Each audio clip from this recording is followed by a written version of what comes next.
تراشتا ہے سفر کی یہ قسط نمبر 12 ہے۔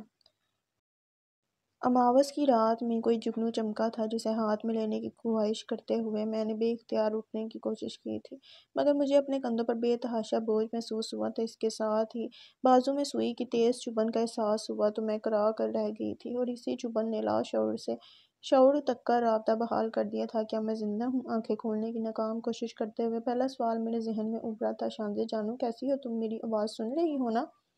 نرم شیریں آواز میری سماعتوں سے ٹکرائی تھی، اور اس کے ساتھ ہی دو پتلی پتلی انگلیوں کا لمس مجھے اپنے بالوں میں محسوس ہوا تھا۔ میں نے اس دھندلے چہرے کو پہچاننے کی کوشش کی، اور ذرا ذرا نقوش گہرے ہوئے تو وہ ملائم مسکراہٹ والا چہرہ ایک دم بہت بھیانک ہو گیا تھا۔ "آئی ول کل ہر" کوئی ہذیانی انداز میں میرے قریب چیخا تھا۔ بالوں کو سہلاتی انگلیاں پتلے پتلے سانپ بن کر میری گردن سے لپٹنے لگے تھے۔ خوف کی شدت سے بے حال ہوتے ہوئے میں نے ایک جھٹکے سے اپنے اوپر جھکے وجود کو ہٹانا چاہا تھا۔ "ڈیئر، میں تمہاری مما ہوں۔ چندہ آنکھیں تو کھولو نا پلیز۔ ہٹاؤ اسے۔ کون ہے یہ؟ مجھے نفرت ہے اس سے"۔ میں چک پھیریاں کھاتے دماغ کے ساتھ چلائی تھی۔ "ایسا مت کہو شان، یو آر مائی چائلڈ"۔ مکن چھری سے مجھے ذبح کر رہی تھی، مگر مجھے نفرت ہے تم سے، تمہاری آواز سے، تمہاری شکل سے۔ I hate you, I hate you. میں پوری قوت سے چیخنا چاہ رہی تھی، مگر میرے بدن کی زائل ہوتی قوت میرا ساتھ نہ دے سکتی تھی۔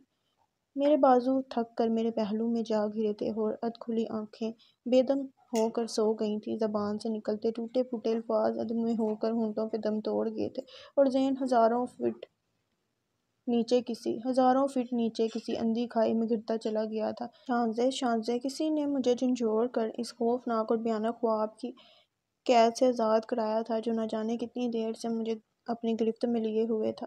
میں نے ہڑبڑا کر آنکھیں کھول دی تھیں۔ میری سانس دھونکی کی طرح چل رہی تھی، اور زبان خشک ہو کر تالو سے چپک گئی تھی۔ حلق جیسے خار بن کر سانسوں کو چیر رہا تھا۔ تبھی کسی نے میرا سر اونچا کر کے پانی کا گلاس میرے خشک ہونٹوں سے لگایا، جسے میں ایک ہی سانس میں خالی کر گئی تھی۔ "اب ٹھیک ہو نا؟" انتہائی نرم مہربان لہجے میں پوچھا گیا تھا۔ "شاید تم خواب میں ڈر گئی تھی"۔ وہ دوبارہ گویا ہوا تھا، مگر میں نے بغیر کوئی جواب دیے آنکھیں بند کر لی تھیں۔ کچھ لمحوں بعد سانس بحال ہوا تو میں نے گرد و پیش کے ماحول کا جائزہ لیا۔ ہاسپٹل کی سفید دیواروں کے بجائے لائٹ پنک دیواروں پر نظر پڑی تو اپنے بیڈ روم میں ہونے کا احساس مجھے یکگنا تسکین دے گیا تھا۔ میں پچھلے 15 دن ہاسپٹل میں ایڈمٹ رہی تھی، اور ان 15 دنوں میں میری حالت اس قدر دگرگو ہو چکی تھی کہ میری عیادت کو آنے والے لوگ حیرت و تعجب کا اظہار کرتے اور ترحم آمیز نظروں سے مجھے دیکھتے ہوئے واپس لوٹ جاتے۔ میری حالت کے پیش نظر مجھے زیادہ وقت مسکن ادویات کے زیر اثر رکھا گیا تھا، مگر مجھے کسی طور چین نہ تھا۔ مدہوشی میں عجیب و غریب چہرے مجھے ڈراتے رہتے۔ ہوش میں آتی تو ان دو سبز آنکھوں کا کانچ میری پلکوں میں چبھنے لگتا۔ بتاؤ بھلا، ایسے حسین خوبصورت چہرے ایسے بھیانک اور بدنما بھی ہو سکتے ہیں؟ وہ جو کانچ جیسا تھا صاف و شفاف، وہ جو فرشتوں جیسا تھا پاکیزہ مصفا، وہ جس کی آنکھیں دوسروں کے دکھ پر بھیگ جایا کرتی تھی، وہ جس کی آنکھوں میں دوسروں کو خوش دیکھ کر ہزاروں دیپ ایک ساتھ جل اٹھتے تھے، بھلا وہ اس زہر کی سوغات بانٹ کر اندھیرے کس طرح تقسیم کر سکتا ہے؟ وہ تو مسیحا تھا، پھر گھاؤ کیسے لگا سکتا ہے وہ؟ بتاؤ بھلا، ایسا ہو سکتا ہے؟ ایسا ہوا ہے کبھی؟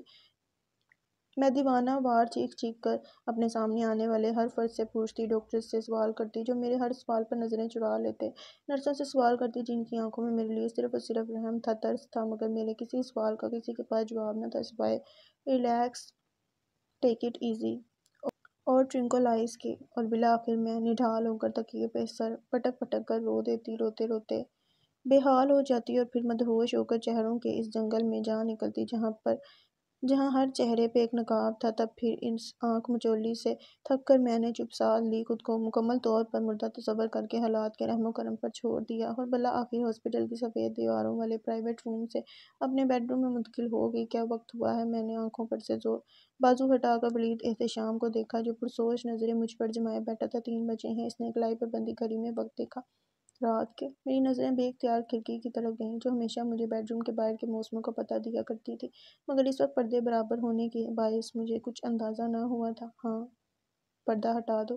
اس نے میری نظروں کو جانچ لیا تھا، اور میرے اس بات میں سر ہلانے پر وہ کھڑکی کی طرف بڑھ گیا تھا۔ ملگجہ لباس، تھکن زدہ وجود، بے خوابی کی شکایت کرتی سرخ آنکھیں اور پیشانی پر بکھرے بے ترتیب بال ہونا جانے کیوں اس شخص کو یہاں دیکھ کر مجھے بالکل بھی حیرت نہیں ہوئی۔ یہ گزشتہ کئی دنوں سے سائے کی طرح میرے ساتھ ہے۔ ہاسپٹل کا کمرہ تھا یا یہ بیڈ روم، جس لمحے بھی میری آنکھ کھلی تھی میں نے اسے پریشان و متفکر اپنے آس پاس منڈلاتے دیکھا تھا، اور کیا وجہ ہے کہ رات کے اس پہر بھی یہ اتنی ہی مستعد اور اتنی ہی مستقل مزاجی سے مجھے لک آفٹر کرنے کو یہاں موجود ہے۔ میں نے ایک نظر اسے دیکھ کر سوچا تھا، اب کیسا محسوس کر رہی ہو شانزے؟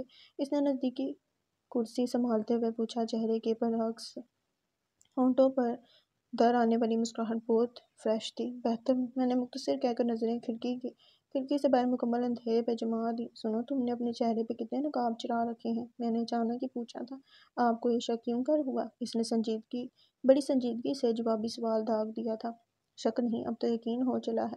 ایسے چہروں کو بے نقاب ہوتے دیکھا ہے کہ خود پر سے بھی اعتبار اٹھنے لگا ہے۔ نہیں شانزے جی، چہرے دھوکہ نہیں دیتے، ہم خود اپنے آپ کو دھوکہ دیتے ہیں دوسروں کے دیکھنے کے لیے۔ ہماری نظر کا زاویہ ہی غلط ہو تو اس میں ہمارا قصور ہوا، نہ کہ چہروں کا۔ اس نے بہت نرمی سے گویا میری غلطی کی نشاندہی کی تھی، تو گویا سارا قصور، ساری غلطی میری ہی ٹھہری تھی۔ میں نے گہرا سانس لے کر آنکھیں بند کر لیں تھیں۔ کوئی اور وقت ہوتا تو شاید میں اس کی شدید مخالفت کرتی، مگر اب میں نے ہارے ہوئے انسان کی طرح بڑی آسانی سے دوسروں کی غلطیاں بھی اپنے کھانے میں ڈال دی تھیں، اور شاید میرے لہجے کی تھکن اس نے بھی محسوس کی تھی، اس لیے اس نے بات بدل دی تھی اور مجھ سے جوس کے متعلق پوچھنے لگا تھا۔ میں نے آنکھیں کھول کر گردن موڑتے ہوئے دوسری طرف ایزی چیئر پر اوندھی نرس کو دیکھا۔ انفیکٹ مجھے نیند نہیں آ رہی تھی، اس لیے میں کتاب سمیت یہاں چلا آیا، اور غالباً میری موجودگی نے ہی سسٹر کو غافل کر دیا ہے۔ اس نے جوس کا گلاس میری طرف بڑھایا، جسے میں نے بغیر کچھ کہے تھام لیا تھا۔ پھر کچھ لمحے یوں ہی خاموشی کی نظر ہو گئے تھے۔ میں یوں ہی خالی ذہنی سے کھڑکی سے باہر پھیلے اندھیرے کو دیکھتی رہی۔ ولید، کیا واقعی افندی صاحب؟ میں کوشش کے باوجود جملہ مکمل نہ کر سکی تھی۔ میرا خیال ہے اس ٹاپک پر پھر کبھی بات کریں گے، اس نے ٹالنا چاہا۔ پلیز، میں نے ملتجی ہو کر اصرار کیا۔ ہاں، حالات اور شہادتیں تو کچھ ایسا ہی بتاتے ہیں، اس نے بنظر غائر مجھے دیکھتے ہوئے بتایا تھا، اور میرے ہاتھ میں پکڑا جوس کا گلاس لرز گیا تھا۔ الزام ثابت ہو چکا ہے۔ میں اپنی آواز خود بھی بمشکل سن پائی تھی۔ مال سمیت اریسٹ کیا گیا ہے اس کو، مگر بہرحال کیس تو چلے گا۔ بہت ضبط کرنے کے باوجود اندر کہیں زلزلہ سا آیا تھا، چناکے سے کچھ ٹوٹا تھا اور کرچیاں بہت دور تک پھیلتی چلی گئی تھیں۔ نچلا ہونٹ دانتوں تلے دبائے میں نے گلاس اس کی طرف بڑھایا تھا، اور 2 گھٹنوں پر سر رکھ کر اپنے جھٹکے کھاتے وجود کو نارمل کرنا چاہا تھا۔ ایک دم عجیب وحشت سی محسوس ہوئی تو میں کمبل ہٹا کر بیڈ سے نیچے اترنے لگی تھی۔ کیا ہوا؟ اس نے گلاس فوراً میز پر رکھا اور میری طرف متوجہ ہوا۔ کھٹکے سے نرس کی آنکھ بھی کھل گئی تھی، وہ فوراً ہی اپنی پیشہ ورانہ مستعدی لیے میری طرف بڑھی تھی۔ میڈم، کہاں جانا ہے؟ باہر۔ میں نے بیڈ کے پاس پڑی چپل میں پاؤں گھسائے۔ مگر باہر بہت سردی ہے میڈم۔ اس نے فوراً مجھے کاندھوں سے تھام کر روکنا چاہا۔ اندر بہت گھٹن ہے، مجھے باہر جانا ہے، میں سختی سے کہہ کر اسے سامنے سے ہٹاتے ہوئے تیزی سے کھڑی ہوئی تو ایک لمحے کو چکرا کر رہ گئی۔ پلیز آپ بیٹھ جائیں۔ اس نے میرا ہاتھ تھام کر ایک بار پھر زور دیا تو میں اس کی ضد پر اکتا کر ولید کی طرف دیکھنے لگی۔ اس نے گویا میری نظروں کا مفہوم جان لیا تھا۔ جب بھی وہ 2 قدم آگے بڑھا، اوکے آؤ میں تمہیں ایک چیز دکھاتا ہوں، وہ میرا ہاتھ پکڑ کر باہر کی جانب چل دیا تھا۔ تب مجھے محسوس ہوا کہ میں اس وقت مکمل طور پر دوسروں کے رحم و کرم پر تھی، نہ صرف جسمانی بلکہ ذہنی طور پر بھی۔ حتیٰ کہ میں یہ فیصلہ بھی نہ کر پا رہی تھی کہ آیا مجھے اس شخص کا سہارا لینا بھی چاہیے کہ نہیں۔ یوں ہی میکانیکی انداز میں اس کے پیچھے قدم اٹھاتے ہوئے میں پاپا کے بیڈ روم کے سامنے پہنچ گئی تھی۔ تب اس نے ایک دم سارا دروازہ کھول دیا تھا۔ یہ کمرہ تمہیں اسی طرح پسند ہے نا؟ دیکھ لو، ہر چیز اپنی جگہ پر موجود ہے۔ دونوں ہاتھ سینے پر باندھتے ہوئے اس نے مسکرا کر کہا تھا، جبکہ میری نظریں پاپا کی فریم شدہ تصویر پر جم گئی تھیں جو اپنے مخصوص مقام پر آویزاں تھی۔ پاپا، کہاں چلے گئے ہیں آپ؟ میں دھیرے دھیرے چلتی ہوئی تصویر کے پاس آ گئی تھی۔ آ جائیے نا، مجھے آپ کی بے حد ضرورت ہے۔ میں نے کپ کپاتی انگلیوں سے تصویر کے نقوش کو چھوا۔ دیکھیے، میری آنکھوں میں آنسو کا ایک طوفان ہلکوڑے لے رہا ہے، میں یہ سارے آنسو آپ کے ساتھ مل کر بہا دینا چاہتی ہوں۔ میرے دل میں دکھ کنڈی مارے بیٹھا ہے پاپا، میں آپ کے بغیر اسے شکست نہیں دے پاؤں گی، مجھے آپ کا سہارا چاہیے، پلیز لوٹ آئے نا۔ میرے دل سے ہوک اٹھ رہی تھی، اور اس لمحے میرے دل نے کتنی شدت سے خواہش کی تھی کہ یہ بے جان تصویر سانس لینے لگی۔ پاپا، میری درد بڑی پکار پر کانچ کے اس حصار سے آزاد ہو جائیں، ان کے ملبوس سے اٹھتی مہک میرے ارد گرد پھیل جائے، اور میں ان کے سینے پر سر رکھ کر وہ سب کچھ کہہ ڈالوں جو میرے وجود کو اندر ہی اندر گھٹن بن کر کھوکھلا کر گیا تھا۔ مگر ہوا کیا تھا؟ میری خواہش حسرت بن کر رات کے سپنے میں گڑ گئی تھی، اور میں بڑی مٹی کی مانی زمین پر بیٹھتی چلی گئی تھی۔ شانزے عقب میں کھڑے ولید احتشام نے مجھے پکارا تھا۔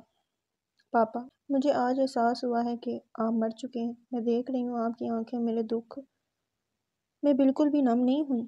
آپ کے ہونٹوں پر میرے لیے کوئی دلاسا نہیں، آپ کے بازو مجھے اپنی پرشفقت آغوش میں پناہ دینے کے لیے وا نہیں ہوئے۔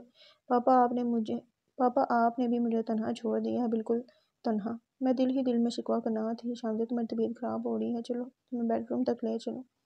وہ میرے درد سے بے حال ہوتے وجود کو سہارا دے رہا تھا۔ ولید، میں نے جیسے سمندر میں ڈوبتے ہوئے تنکے کا آسرا لینا چاہتا۔ ولید، میں رونا چاہتی ہوں۔ میری آواز آنسوں میں گھل گئی تھی اور لمحے میں حد درجہ بے بسی تھی۔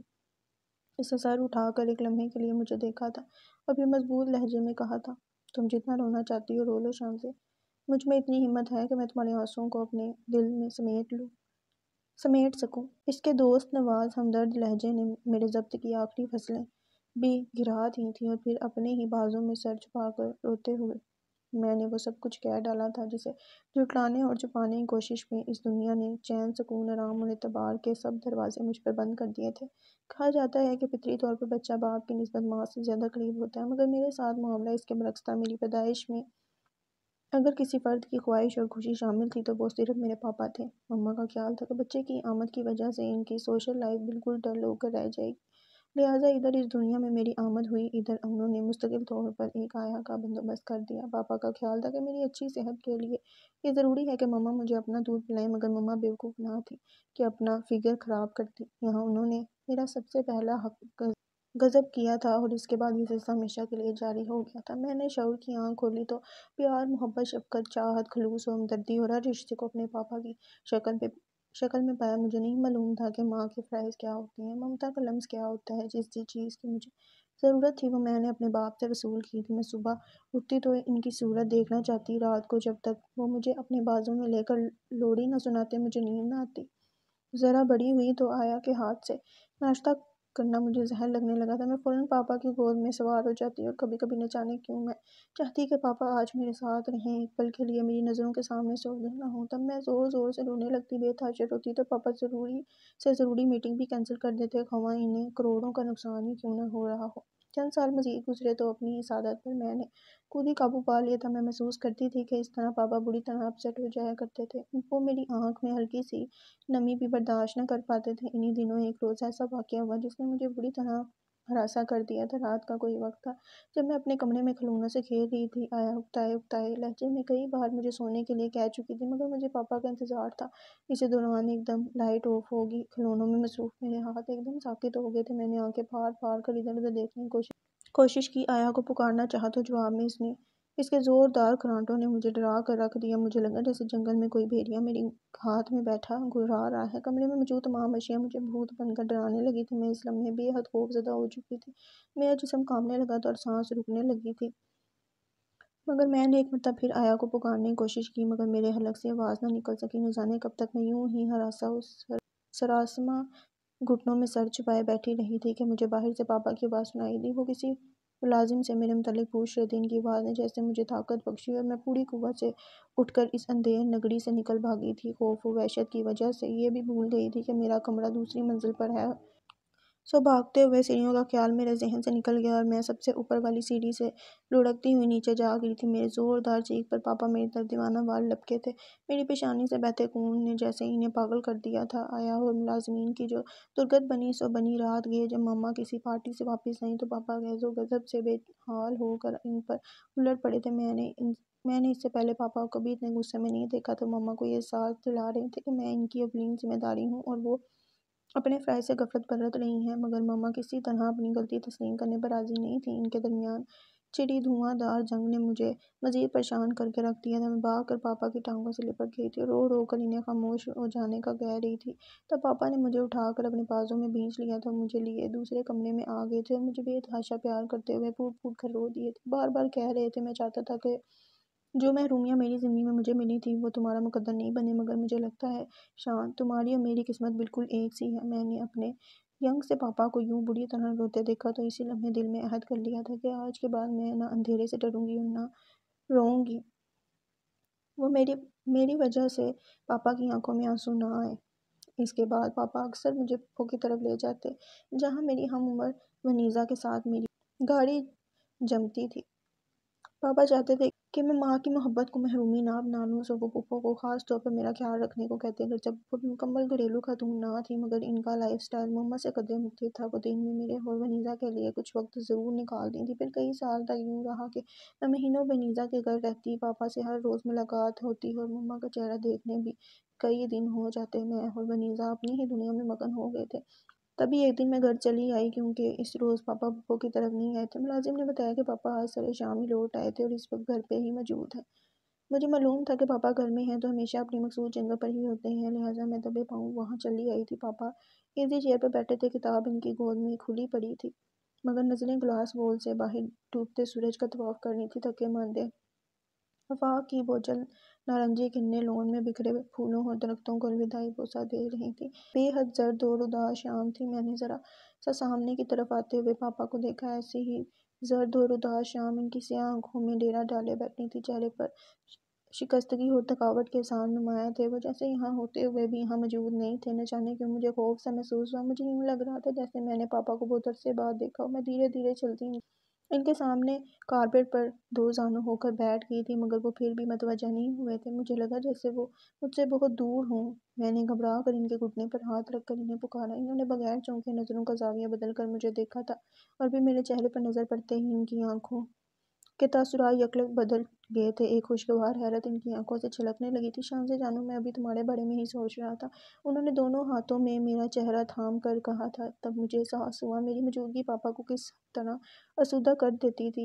ان کی آنکھیں چمکنے لگی تھیں اور ابھی ہونٹوں پر مسکراہٹ کھلنے لگی تھی۔ پاپا، آپ اداس تھے نا؟ مجھے یقین تھا پاپا انکار کر دیں گے، مگر وہ شاید اپنی اس طویل تنہائی سے بیزار ہو چکے تھے۔ میری صورت میں ایک غمگسار کو سامنے دیکھا تو اسباب میں سر ہلا کے ہاں بیٹا، میں بہت اداس تھا، انہوں نے تھکے تھکے لہجے میں اعتراف کیا تھا، اور اپنے اسٹرونگ سے پاپا کی یہ کمزوری مجھ سے برداشت نہ ہو سکی تھی۔ میں جان گئی تھی کہ میری عدم موجودگی میں وہی پاپا کو اداس کر دیتی ہے۔ سو اس دن کے بعد سے میں نے کالج کے سوا کہیں بھی جانا بند کر دیا تھا۔ ونیزا ناراض ہوئی تو میں نے اسے صاف صاف کہہ دیا کہ میں پاپا کے بغیر نہیں رہ سکتی۔ اس دن میں نے بچپن کی معصومیت سے پختگی کی سنجیدگی میں قدم رکھا تھا، اور اسی دن کے بعد سے مجھے معلوم ہوا تھا کہ مما کی روٹین آج بھی نہیں بدلی۔ انہیں اپنے شوہر، بچی اور گھر سے زیادہ وہ پارٹیز، وہ فنکشن زیادہ عزیز ہیں جہاں ان کی حسین ترین سراپے کو سراہنے کے لیے ہزاروں نظریں بیک وقت ان کے گرد گھیرا ڈالے رکھتی تھیں۔ انہیں پاپا کی پسند پر ہاؤس وائف بننا پسند نہیں تھا۔ پاپا کی ہر اعتراض کے جواب میں وہ اپنے تنے ہوئے آئی برو جھکا کر کہا کرتی تھی، ایمان حسن، میں تمہارے اشاروں پر ناچنے کے لیے یہاں نہیں آئی، میرا اپنا لائف سٹائل ہے، سو مجھے میری زندگی جینے دو۔ ہاں، اگر تمہیں پتی ورتا ٹائپ بیوی کی ضرورت ہے تو جان لو کہ میں نے انتخاب کر کے تم نے بہت بڑی غلطی کی ہے، اور اگر تم کوئی نیا انتخاب کرنا چاہو اپنی پسند کے مطابق تو تمہیں میری طرف سے اجازت ہے، تم جب چاہو اپنا راستہ الگ کر سکتے ہو۔ وہ بڑی نزاکت سے کندھے جھٹک اپنی مرمری بازو میں پہنے جگمگاتے بریسلٹ کو گھماتی ہوں اور زہر میں بھجے تیر پاپا کی طرف اچھال کر آگے بڑھ جاتی۔ انہیں معلوم تھا ایمان حسن آج انہیں آزاد کر دے تو ہزاروں ہاتھ انہیں تھامنے کے لیے آگے بڑھ آئیں گے۔ پاپا زخمی نگاہوں سے میری طرف دیکھتے تو میں نظریں جھکا کر رہ جاتی۔ صرف تمہاری خاطر میں ہمیشہ اس عورت کو برداشت کرنے پر مجبور ہوا ہوں۔ وہ میری خاطر بے بس ہو جاتے ہیں، کبھی جو میں ان کی خاطر مما کو سمجھانے کی کوشش کرتی ہے کہ وہ کچھ وقت گھر کو دیا کریں تو وہ الٹا مجھے سمجھانے لگتی، ڈونٹ بی سلی شان، زندگی اس طرح نہیں گزاری جا سکتی جس طرح تم اور ایمان حسن گزار رہے ہو، اور تم کیوں سارا دن گھر میں گھسی رہتی ہو بھائی، باہر نکلو، دنیا دیکھو، لائف انجوائے کرو، اور نہیں تو کوئی کلب ہی جوائن کر لو، تمہاری عمر میں تو لڑکیاں۔ وہ چہرے کا مساج کرتے ہوئے میرے مذاقہ اڑانے لگی تو میں وہاں سے چڑھ کر اٹھ گئی تھی۔ پھر میں اور پاپا ایک دوسرے کی ذات میں اس حد تک گم ہوتے گئے کہ کسی تیسرے کی پرواہ کرنا ہی چھوڑ دیا۔ اپنا ہر دکھ سکھ ہم ایک دوسرے سے شیئر کر لیتے، رات گئے تک چائے اور کافی کے ساتھ اسٹڈی روم میں بیٹھے رہتے۔ دنیا کا کون سا ایسا موضوع تھا جو ہم دونوں کے درمیان ڈسکس نہ ہوتا تھا؟ شاعری، ڈرامہ، نثر، مصوری، سیاست، سیاحت، تصوف، غرض بات سے بات نکلتی چلی جاتی، اور پھر آتش دان کے سامنے بیٹھ کر ڈرائی فروٹس کھاتے ہوئے میں پاپا کو کالج کی ساری باتیں سناتی تو میں محسوس کرتی کہ لکڑیاں چٹکاتی آگ پر نظریں جمائے پاپا کسی گہری سوچ میں دبے ہوئے ہیں۔ تب میں ان سے اصرار کر دی، پاپا بتائیں نا، کیا سوچ رہی ہیں؟ وہ پرسوچ نظریں میرے چہرے پر جما دیتے۔ سوچ رہا ہوں وہ کیسا لمحہ تھا جب میں نے تمہاری مما کو دادا کی عظیم الشان حویلی میں بارش میں بھیگتے دیکھا تھا وہ اس وقت جھولا جھول رہی تھی۔ تب میری لینڈ کروز حویلی کی پتھریلی روش پر رک گئی تھی۔ آسمان سیاہ بادلوں میں چھپا ہوا تھا، یکایک بوندوں کی بوچھاڑ ہوئی تھی اور فصیحہ نے بارش سے بچنے کے لیے بھاگ کر برآمدے میں پناہ لی تھی۔ مکمل گھریلو حلیے میں تھی، کسی بھی آرائش سے بے نیاز، چہرہ بے حد جاذب نظر، تیکھے نقوش اور ان نقوش پر حاوی معصومیت جو اس کوٹھی میں آ کر نہ جانے کہاں کھو گئی تھی۔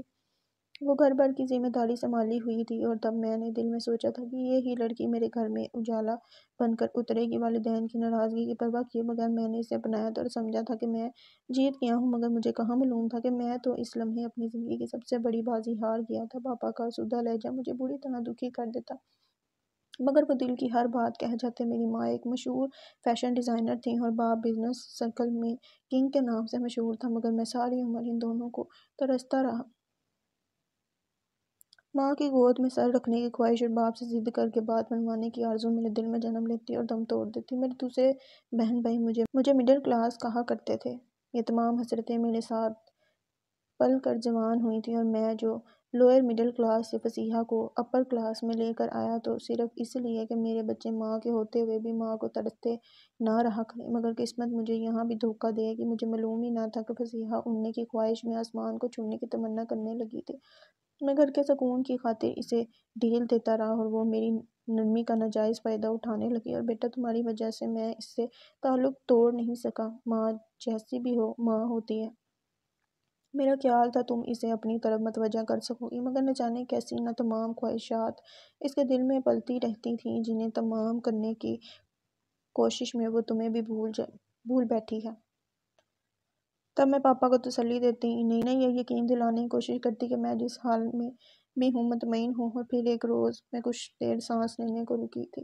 ولید احتشام متضر نظریں مجھ پر جمائے خاموشی سے بیٹھا تھا۔ اس نے مجھے فوراً بولنے پر مجبور نہیں کیا تھا اور مجھے لگ رہا تھا کہ یہ ہی وہ مقام ہے جہاں میری زبان گنگ ہو جاتی ہے اور الفاظ چپ کی زنجیر میں بندھ جاتے ہیں۔ میں نے اندر ہی اندر اپنی قوت بحال کی تھی۔ میں اسی بوجھ کو ہر حال میں سینے سے ہٹا دینا چاہتی تھی۔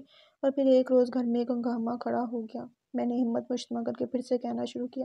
مجھے نہیں معلوم تھا کہ اس ہنگامے کا محرک کیا ہے، میں بس اتنا دیکھ پا رہی تھی کہ پاپا ازحد غصے میں تھے۔ انہیں غصہ بہت کم آتا تھا اور جب آتا تھا تو وہ ایک طوفان کی مانند بھبر جایا کرتے تھے۔ اس وقت بھی ان کی یہی کیفیت تھی، جبکہ مما سلیو لیس نائٹی میں مہین سا گاؤن پہنے بڑے مطمئن انداز میں نیل پالش صاف کر رہی تھیں، گویا بہنس میں چنگاری ڈال کر بھر جلتی آگ سے لطف اندوز ہو رہی تھیں۔ میں اسے روٹین کی کوئی چپکلش سمجھ کر اپنے کمرے میں آ گئی تھی، مگر اس کے بعد 2 دن تک پاپا اس حد تک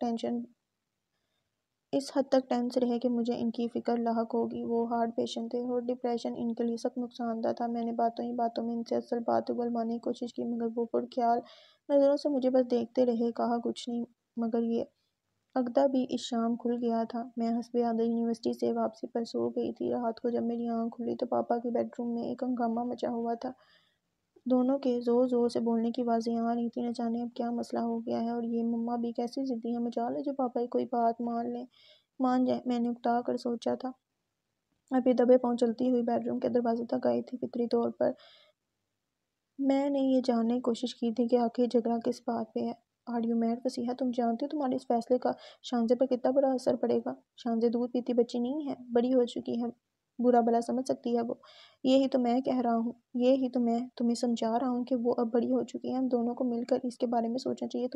تمہیں نہیں معلوم، مگر میں جانتا ہوں وہ تم سے کتنی محبت کرتی ہے۔ تمہارے اس فیصلے سے اسے کتنا دکھ ہوگا، یہ سوچا ہے تم نے؟ پاپا کہہ رہے تھے، ایمان حسن میرے پاس تمہاری فضول باتیں سننے کا بالکل وقت نہیں۔ میں کہہ چکی ہوں کہ مجھے ڈیورس چاہیے، میں اب تمہارے ساتھ مزید گزارا نہیں کر سکتی۔ مما نے کس مطمئن لہجے میں کہا تھا، مگر میرے سامنے ہفت آسمان گھوم گئے تھے۔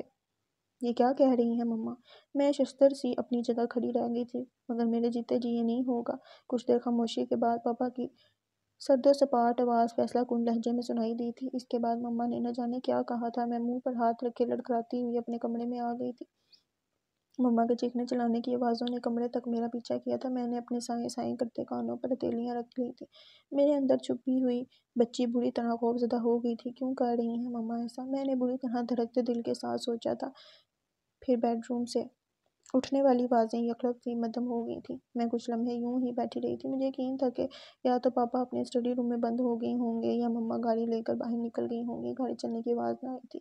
میں نے اپنے کمرے سے نکل اسٹڈی روم کی طرف دیکھا۔ اس کا دروازہ کھلا ہوا تھا، گویا پاپا بھی بیڈ روم میں ہی ہیں۔ اور یہ بات باعث تشویش ہی تو تھی کہ اگر دونوں کمرے میں موجود تھے تو پھر یہ خاموشی کیا معنی رکھتی تھی۔ میں فوراً بیڈ روم کے دروازے تک گئی تھی اور ذرا سا دروازہ کھول کر اندر جھانکا تھا۔ میری پہلی نظر مما پر پڑی تھی۔ وہ لون کی طرف کھلنے والی کھڑکی کے قریب تھی اور مسکرا رہی تھیں۔ ان کی مسکراہٹ اس قدر زہریلی اور پر اسرار تھی کہ میں نے بے ساختہ مزید دروازہ کھول کر پاپا کو ڈھونڈنا چاہا تھا، اور اگلا لمحہ میرے لیے قیامت سے کم نہ تھا۔ پاپا درد سے بری طرح بے حال ہوتے ہوئے بیڈ پر جھکے جا رہے تھے۔ دایاں ہاتھ سینے پر تھا جبکہ بائیں ہاتھ سے انہوں نے بیڈ شیٹ کو بری طرح جکڑا ہوا تھا، گویا وہ بے حد اذیت میں تھے۔ میں چیخ کر ان کی طرف بڑھی تھی، پاپا کیا ہوا ہے آپ کو؟ میں نے بمشکل انہیں کاندھوں سے پکڑ کر سیدھا کیا تھا، تبھی مما بھی چلتی ہوئی میرے قریب آ گئی تھیں۔ مما، میں نے جیسے مدد کے لیے انہیں پکارا تھا۔ وہ بھی گھبرا کر پاپا پر جھکی تھیں، مگر ان کی گھبراہٹ اس قدر مصنوعی تھی کہ میں پریشانی کے اس لمحے میں بھی محسوس کیے بنا نہیں رہ سکی تھی۔ پاپا کی خراب ہوتی حالت دیکھ کر میں نے فوراً سائڈ ٹیبل کے دراز کھول کر گولیوں کی وہ شیشی تلاش کرنی چاہی جو ایسے کسی بھی وقت کے لیے وہاں ہمیشہ موجود ہوتی تھی، اور پاپا تکلیف محسوس کرنے پہ وہ ٹیبلٹ زبان کے نیچے رکھ لیا کرتے تھے۔ دوسری، تیسری، چوتھی دراز بھی کھنگال لینے کے باوجود وہ شیشی مجھے نہ ملی۔ تو میں ڈاکٹر کو کال کرنے کے لیے فون کی طرف لپکی تھی، مگر جوں ہی میں مڑی تھی پاپا نے میری قمیض کا بازو کھینچ کر مجھے اپنی طرف متوجہ کرنا چاہا تھا۔ نچلا ہونٹ دانتوں تلے دبائے وہ جیسے ضبط کے آخری مراحل سے گزر رہے تھے۔ میں نے ان کے زرد ہوتے چہرے کو اپنے ہاتھوں سے تھام لیا تھا۔ پاپا، میں ڈاکٹر کو کال کرتی ہوں۔ میرا دل ان کو تکلیف میں دیکھ کر کٹ کر رہ گیا تھا۔ میں کانپتی آواز میں ان کو تسلی دے کر اٹھی تھی، مگر میرے بازو پر ان کی گرفت ایک لمحے کے لیے بے حد مضبوط ہونے کے باعث اچانک ڈھیلی پڑ گئی تھی۔ میں نے جانے کچے سے دردراتے دل کے ساتھ ان کی طرف دیکھا۔ مجھ پہ جمی ان کی حسرت زدہ آنکھیں ساکت تھیں، ان میں ہر جذبہ، ہر احساس دم توڑ چکا تھا۔ بس ان کی آنکھ کی بیرونی گوشے پہ ٹھہرا آنسو اس لمحے ٹوٹ کر ان کے بالوں میں جذب ہوا تھا، اور تب مجھے احساس ہوا کہ ایسے ان سے زندگی کا ناطہ بھی ٹوٹ گیا ہے۔ میں اپنی جگہ پتھر کی ہو گئی تھی۔ ایسی انہونی ہوئی تھی کہ یقین کا سرا ہاتھ نہ آ رہا تھا، لیکن کیا یہ ممکن تھا کہ وہ میری موجودگی میں، اپنی شانزے کی موجودگی میں یوں زندگی سے روٹھ جاتے؟ مگر ایسا ہو چکا تھا۔ میرے پاپا میری آنکھوں کے سامنے دم توڑ چکے تھے اور میں خشک آنکھوں سے انہیں دیکھتی رہ گئی تھی۔ میں کچھ بھی نہ کر پائی، ولید احتشام کچھ بھی نہ کر سکی۔ وہ لمحات، وہ گھڑیاں یوں میری نظروں کے سامنے آئے تھے کہ ضبط کا یارانہ رہا۔ میں یوں رو رہی تھی جیسے پاپا آج مرے ہوں۔ ان کی میت میرے سامنے پڑی ہو اور میری بے بسی کا احساس مجھے آج کو چوکے لگا رہا تھا۔ ولید احتشام بت بنا میرے سامنے بیٹھا تھا۔ اس نے غالباً اس وقت مجھے ٹوکنا مناسب نہ سمجھا تھا۔ پاپا کی وفات کو کئی روز ہو گئے، نہ جانے دل کیسے پتھر ہوا تھا کہ میں رو بھی نہ سکی۔ وہ لمحے بار بار میری نظروں کے سامنے فلم کی مانی چلتے رہے تھے۔ میں نے اتنے دن مما سے ڈھنگ سے بات بھی نہیں کی تھی۔ مجھے احساس تھا کہ ان کے بے جا ضد کی وجہ سے ہی پاپا کی طبیعت اس حد تک خراب ہو گئی تھی۔ اور پھر انہی دنوں جب میں بار بار اس واقعے کے بارے میں سوچتی رہتی تھی، کچھ سوال کانٹوں کی طرح ذہن کی سطح پر ابھرے اور مسلسل مجھے تنگ کر رہے تھے۔ میری سمجھ میں نہیں آتا تھا کہ اس وقت جب پاپا کی حالت اس قدر تشویشناک ہو رہی تھی، مما کھڑکی کے پاس کیوں کھڑی تھی؟ اور پھر وہ موقع مسکرانے کا تو نہیں تھا، جبکہ میں نے مما کے چہرے پر پھیلی مسکراہٹ کو بخوبی دیکھا تھا۔ اور پھر میرے کمرے میں داخل ہونے کے بعد بھی جیسے انہوں نے واجبی سے طریقے سے پاپا کو ٹریٹ کیا تھا، نہ پانی کا گلاس لیے پاپا کی طرف بڑھی تھی، نہ ڈاکٹر کو فون کرنے کی کوشش کی، نہ کسی ملازم کو پکارا۔ یہ سب باتیں مجھے عجیب سے وہم میں مبتلا کر رہی تھیں، اور یہ وہم ہی تھا جو ایک روز مجھے اب بھی لون کی طرف کھینچ لے گیا تھا۔ پاپا کے بیڈ روم میں لون کی طرف کھلنے والی کھڑکی کے عین نیچے کھڑے ہو کر میں نے یہاں پر موجود بار کا جائزہ لیا تھا۔ ادھر ادھر دیکھنے کے بعد میں پنجوں کے بل زمین پر بیٹھ گئی تھی اور یوں ہی بار کی جڑوں میں ادھر ادھر ہاتھ مارتے ہوئے کوئی چیز میرے ہاتھ سے ٹکرائی تھی، اور معلوم ہے ولید احتشام، وہاں سے کیا چیز برآمد ہوئی تھی؟ میں نے سوالی نظروں سے دیکھا۔ یہ وہی شیشی تھی جس میں موجود ٹیبلٹس کی اس وقت پاپا کو ضرورت تھی، اور جو ہمیشہ سائڈ ٹیبل کی دراز میں موجود رہتی تھی۔ اس وقت میری سمجھ میں آیا تھا کہ مما کھڑکی کے پاس کیوں کھڑی تھی۔ وہم یقین میں بدلا تھا اور میرے پاؤں تلے سے زمین بھی سرک گئی تھی۔ شک و شبے کی گنجائش موجود نہ تھی۔ اس عورت نے اپنی خواہشات کی خاطر میرے پاپا کو مجھ سے چھین لیا۔ سن رہے ہو نا ولید، وہ بظاہر جو بے حد خوبصورت اجلے چہرے والی عورت ہے، اس کا دل اتنا مکروہ ہے کہ اس نے مجھ سے میرے پاپا کو چھین لیا۔ میں نے پتھر بنے ولید احتشام کے بے یقین آنکھوں میں جھانک کر اس کو جھنجھوڑ ڈالا۔ وہ خود محبت کرنا نہیں جانتی تھی، مگر اس نے اس شخص کو بھی مار ڈالا جو اس کائنات میں مجھے سب سے زیادہ چاہتا تھا، جو مجھے دنیا کے ہر شخص سے زیادہ محبت دیتا تھا۔ اتنی محبت کہ آج تک کسی باپ نے اپنی بیٹی سے نہ کی ہوگی۔ وہ مجھ سے کہا کرتے تھے، شانزے جان، تم نہیں جانتی تم میرے لیے کیا ہو۔ تم سورج کی اولین کرن بن کر میرے دن کا آغاز کرتی، چاند کی رو پہلی کرنیں جو رات کی قیامت پر ستارے ٹانک دیتی ہیں، وہ بھی تم ہو۔ اور شانزے، بہار کی آمد پر گلشن میں کھلنے والا پہلا پھول بھی تم ہی ہو۔ تم میرے لیے روشنی ہو، خوشی ہو، مسکراہٹ ہو، زندگی بھی ہو۔ بتاؤ ولید احتشام، کبھی کسی نے اپنی اولاد سے اس حد تک بھی پیار کیا ہوگا؟ یہ پیار مجھ سے چھین لیا گیا، مجھ پر ظلم کرنے والا کوئی اور نہیں، میری اپنی ماں تھی، جس نے مجھے اپنی کوکھ سے جنم دیا تھا۔ اور ماں تو بچے کے لیے دنیا میں بڑی سے بڑی قربانی دیتی ہے، حتیٰ کہ ایک چڑیا بھی اپنے بچوں کو موسموں کی آفت سے بچانے کے لیے اپنی جان پر کھیل جاتی ہے۔ پھر یہ کیسی ماں تھی کہ اس نے اپنے ہاتھوں میرے سر سے آسمان کھینچ لیا، مجھے بڑی آسانی سے خزاں کی آغوش میں ڈالا اور خود بہار کی رنگینیوں میں کھو گئی۔ روتے روتی میری آواز پھٹ گئی تھی اور میں گھٹنوں میں منہ چھپا کر سسک پڑی تھی۔ ولید احتشام اس انکشاف پر سانس روکے بیٹھا تھا اور پھر نہ جانے کتنی دیر بعد اس کے ساکت وجود میں جنبش ہوئی تھی۔ شانزے، میرا خیال ہے اب تمہیں آرام کرنا چاہیے۔ اس کی آواز کسی گہرے کنویں سے آتی محسوس ہو رہی تھی۔ پھر اس کے بعد جب کائنات کے ہر رشتے پر سے میرا اعتبار اٹھ گیا تھا، تب وہ سر راہ مجھے ملا تھا، سبز آنکھوں میں امید کے دیپ جلائے، کسی روشن صبح کی مانند تابناک۔